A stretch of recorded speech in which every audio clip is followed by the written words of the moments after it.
The number 7 is a sacred number, can be a mystical number. It even shows up in the 7 chakras, even though I know there's way more than 7, but traditionally we know 7. 7 days of the week, 7 deadly sins. And it's also said to be lucky number 7. And yes, people talk about the body regenerating every 7 years. But for highly sensitive empaths like you and me, these cycles are lived and felt in a very particular and maybe peculiar way. And I've got a little theory behind them that I came up with that I thought you might find a little interesting. This isn't a theory for everyone, but you can see it more of a map for people who do feel everything more deeply and who might feel like they are on the fringe of society, living outside of the box.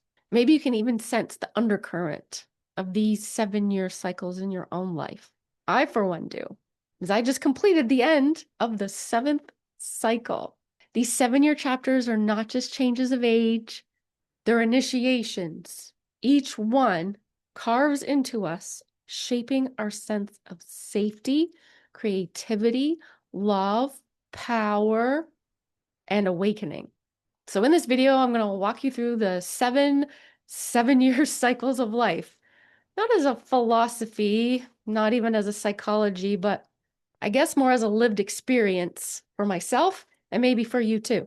So by the end, you might recognize your own story written in these cycles. And I want you to understand these cycles aren't done in a linear way, but we're looking at each cycle as a spiral, as it's getting more inward, okay? As we are getting more inward to ourselves. And this first one that I'll talk about is from when you were born to the age 7, of course.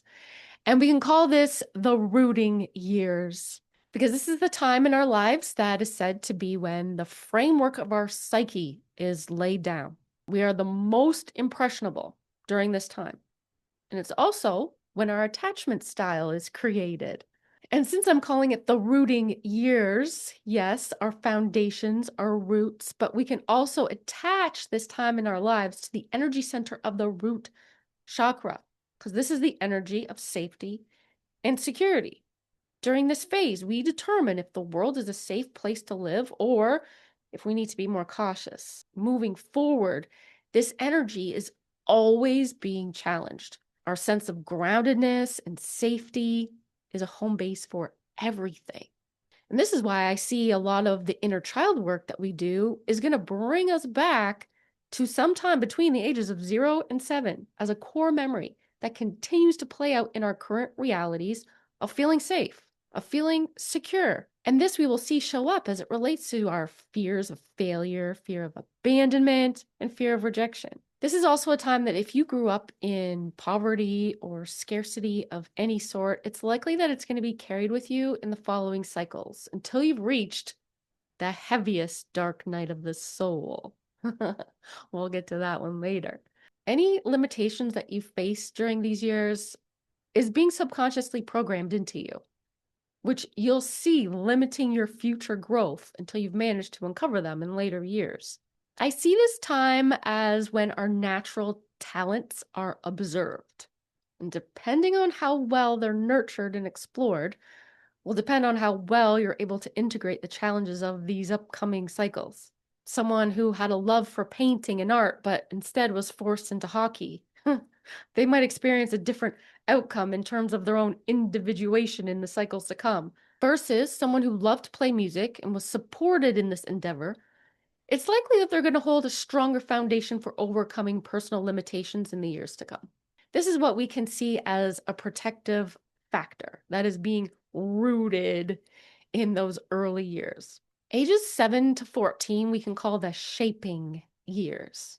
So if you imagine you're a tree and you've just built the roots, well, now it's time to shape yourself. Like, how's it looking up there? And these are those awkward years, the puberty years, the years when we're no longer a baby and we're not yet a grown-up, but for the most part, we've established a view of the world we live in based on the opportunities that we've been given so far. And this is the energy center of the sacral chakra, the point where our creativity has been explored. We know more or less what our strengths are and what our weaknesses are. This is also the sexual center. As we get closer to the end of this cycle, we may have been exposed to certain sexual advances, interests, and for the most part, not in an appropriate way. And let me tell you, this is especially detrimental for those who are sensitive, naive, vulnerable to needing external acceptance and validation. So this might create a warped sense of how we get validation, not just for sensitive girls, but also for sensitive boys.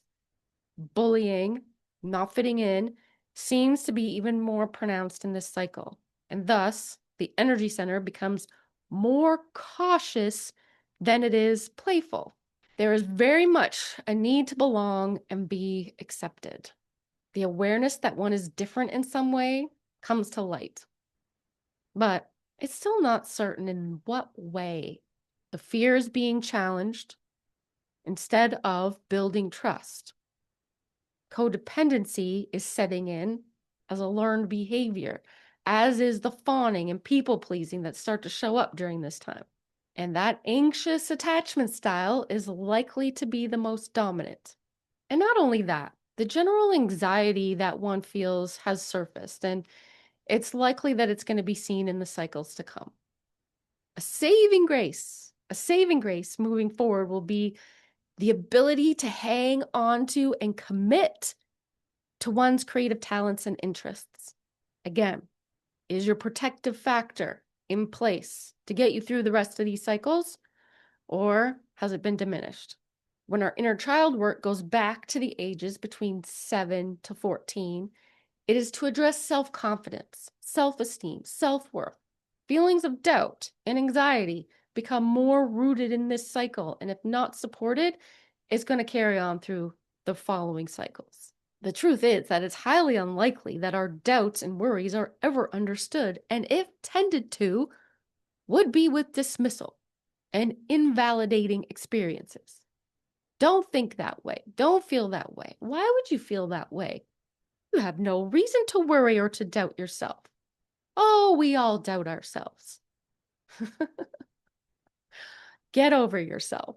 This is the cycle when we learn about true compassion or we don't.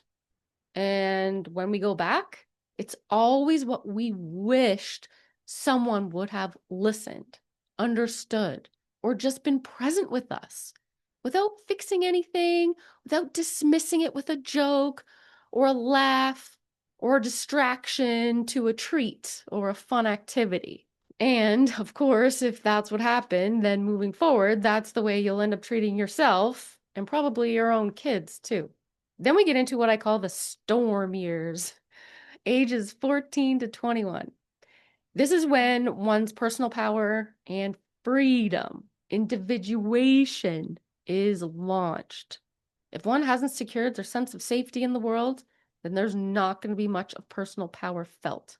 This is the energy center of self-esteem, confidence, and independence. Creativity still plays a very important role during this cycle, and it's going to lead one toward empowerment of thyself, even in the face of insecurity, adversity, anxiety. Creativity is what helps the individuation process along, as it was difficult in the last 7 years. All that codependency that might have been learned in the last cycle may now start to grow as one looks to relationships for validation and acceptance. Love and belonging is as important to those in this time of their lives as it is to building their self-esteem. If the sensitive person takes whatever love and belonging they can get in this cycle, it will set for a pattern in the following 7-year cycle.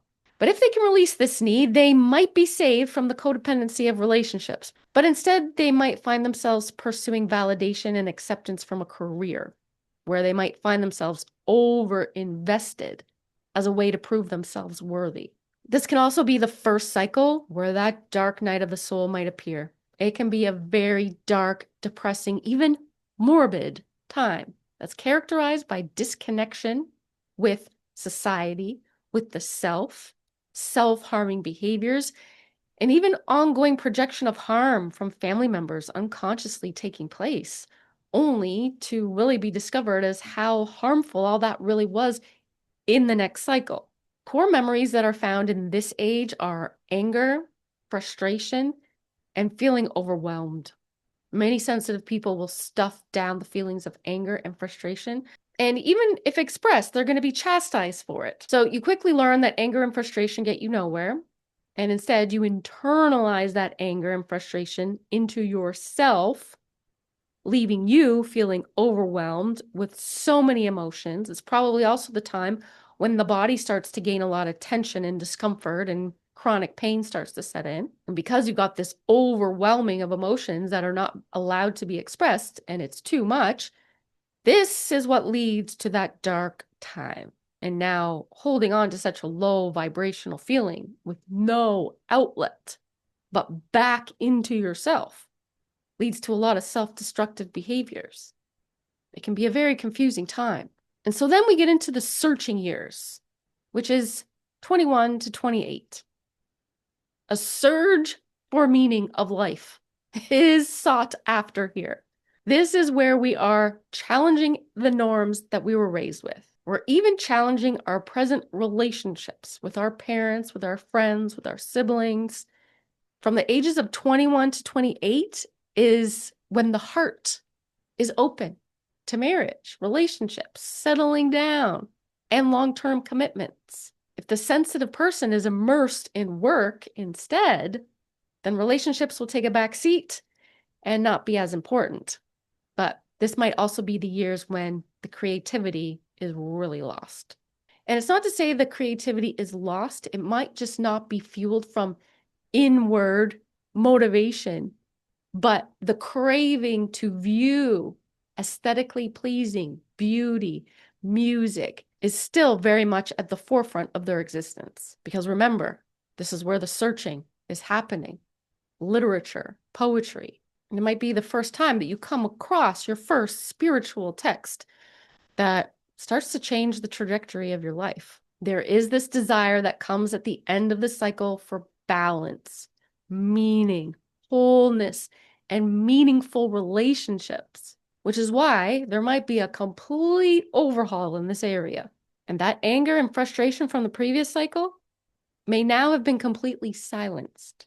So much so that you pride yourself on not being an angry person. You look down on people who get angry and you can't understand why they get so upset about things. You see it as a weakness.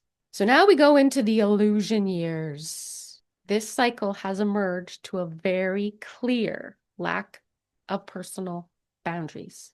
Boundaries are not even something that this cycle is aware of. But if not caught on soon, it's going to show itself in the next cycle. If one starts to get a sense here that something is missing, then they'll find themselves speaking out more. It might not always go the best, but a certain level of confidence with their voice has been found, and maybe, too, that anger is starting to come to the surface.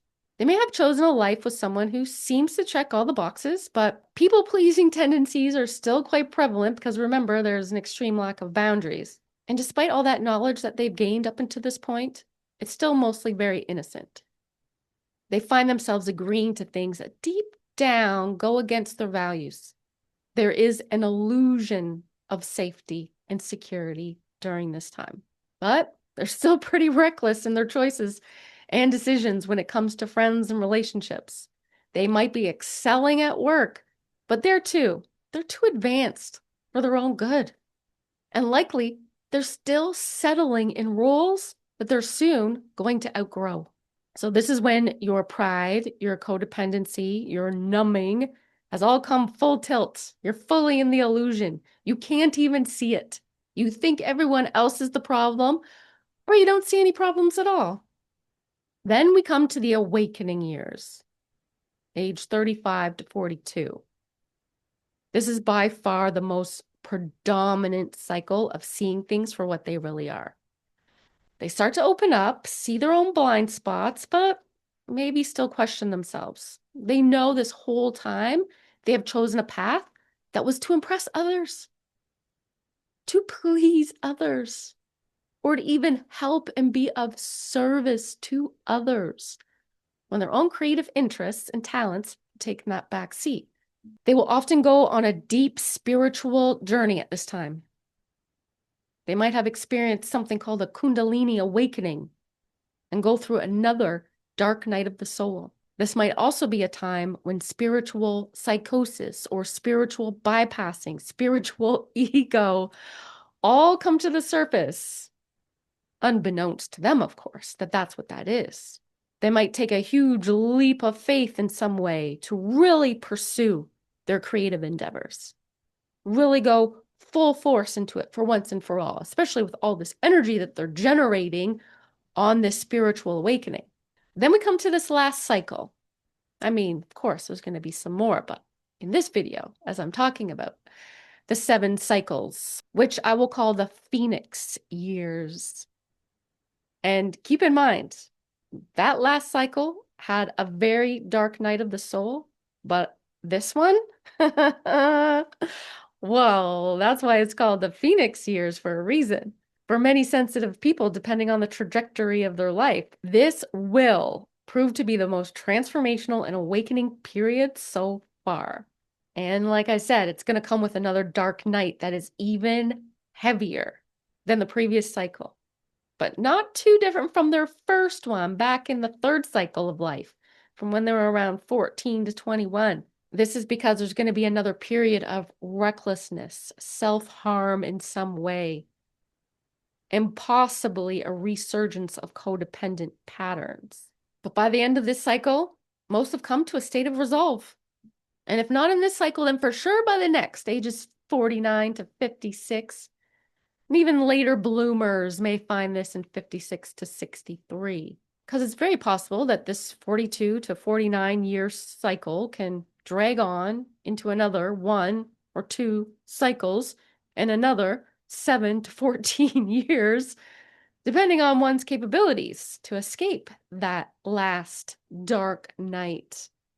As noted, it is the heaviest and most debilitating that not many can recover from successfully. These Pheonix years, you are rising from the ashes, from nothing to, wow, something pretty great.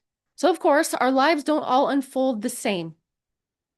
It's moving in this spiral. It's going to circle back through a lot of familiar themes, old wounds, and hidden truths. But each time, I hope, we're able to return with more strength, more wisdom, and more awareness. So for highly sensitive, empathic souls, these cycles carry even deeper significance, because I believe that those who are capable of the most profound life transformations are those empathic souls, because they have seen so much darkness and experienced so much devastation and suffering, that the only way to really awaken and see the true light is to have gone through such despair and darkness. Each stage is testing our resilience. It's testing our ability to be vulnerable, not only with others, but with ourselves. And it's really revealing over time who we truly are. You know, we're writing our own story. We're not following a story that was written by someone else. And so over time, it's this path of reclaiming our gifts, reclaiming our creativity, our compassion, our intuition, our authentic real self, who's there all along. We just kind of, you know, went off track from time to time. Overall, it's simply the rhythm of our own growth. You can see it as a cosmic map that's guiding you back home to yourself.